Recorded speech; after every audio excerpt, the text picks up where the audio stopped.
की बात करते हैं, विचारों की जब बात करते हैं तो धनराज गुर्जर ने कहीं डाका नहीं डाला, कहीं चोरी नहीं करी, केवल एक विचार के लिए, सम्मान के लिए और देश और धर्म के लिए धनराज गुर्जर ने केवल इस पार्टी के नाम पर अपने ऊपर 22 मुकदमे दर्ज करवाए और समाज के लिए लड़ाए।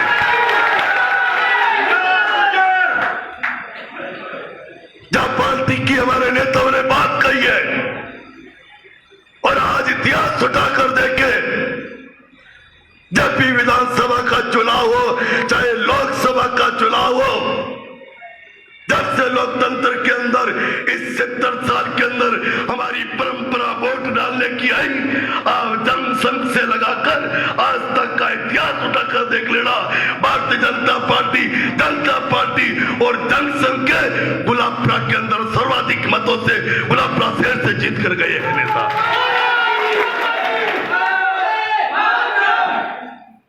मैं आज राजनीति की बात मैं आज नहीं करना चाहता।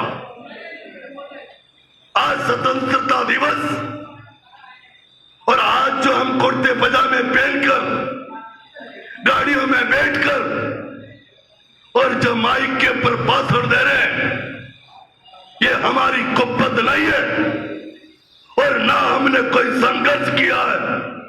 अरे इस देश के अंदर वोट देने का अधिकार दिया हमारे तो पूर्वज उन गुलामी की जंजीरों में जकड़े हुए थे, जो अंग्रेजों के मुगलों के लेटरिन उठाने का काम करते थे, हमारी बहन बेटों की आबरू का लूटने का काम करते थे, हमारे मंदिर तोड़ने का काम करते थे, हमारे समाज को धर्म को छिन्न भिन्न करने का काम करते थे। मगर हमारे देश के अंदर ये से देशभक्त थे जिन्होंने अपने प्राणों की आहुति दी, जिन्होंने अपना सब कुछ निछावर कर दिया, जिन्होंने अपनी छाती के लौटे इस धरती माता को लाल कर दिया, धक्का के हमारे देश को आजादी मिली है। और आजादी मिलने के बाद इस 70 साल की आजादी में हमारे पूर्वजों की गुलामी की जंजीरों से मुक्त करवाने वाले वो देशभक्त, उन देशभक्तों की बदौलत आज हम लोकतंत्र के अंदर खुलने में श्वास ले रहे हैं। मैं भगत सिंह जी की एक बात निवेदन करना चाहता हूं। जब भगत सिंह जी जेल में थे और उस समय जब उनके माता पिता, उनकी बहन उनके पास मिलने के लिए गई और उनको कहा कि भगत सिंह बेटा, आज पूरा देश तेरी आजादी की, तेरी रिहाई की मांग कर रहा है। उस समय भगत सिंह ने कहा, मां, भगत सिंह को रिहाई नहीं, ये देश भगत सिंह का बलिदान मांग रहा है ताकि लोगों के मन में धधकती हुई प्रतिशोध की ज्वाला बुझाए और पूरे देश के अंदर क्रांति आ जाए।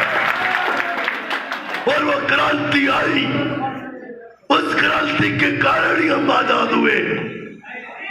और उस समय ये बोल सुनकर भगत सिंह के माता पिता की आंखों से आंसू आए। उस समय भगत सिंह ने कहा, एक देशभक्त की मां की आंखों में आंसू। उस समय उसकी मां ने कहा कि बेटा, मेरे आंसू दुख के नहीं है, ये तो खुशियों के आंसू है कि आज मेरा बेटा, आज मेरी कोख धन्य हो गई कि आज मेरा बेटा इस देश के लिए बलिदान हो रहा है। ये संस्कृति, ऐसी असुविधा हमारी भारत की धरती की रही है और उसी के कारण आज हम लोकतंत्र के अंदर बात कर रहे हैं। हम इस पार्टी के साथ जुड़ने का एक ही उद्देश्य है, हमने वो पुस्तकें पढ़ी है, हमने वो इतिहास पढ़ा है। इस देश के अंदर हर जगह लड़ाई हुई, मगर जब इस देश की राजनीति के कारण, इस देश की कुर्सी के कारण हमारी भारत माता का विभाजन कर दिया। शास्त्र कहता है हमारे यहाँ 5 माता विद्यमान है, गौ माता, जन्म देने वाली माता, गायत्री माता, गंगा माता और धरती माता। जिस प्रकार हमारी माँ को दो भागों में नहीं बांट सकते, इसी प्रकार शास्त्र कहता ये धरती भी हमारी माँ है। जननी जन्मभूमि से स्वर्गादि अपि गरीयसी, ये स्वर्ग से भी ज्यादा प्रिय ये हमारी मातृभूमि है। इसका बंटवारा नहीं हो सकता। और कांग्रेस में जवाहरलाल नेहरू प्रधानमंत्री के लालच में हमारी भारत माता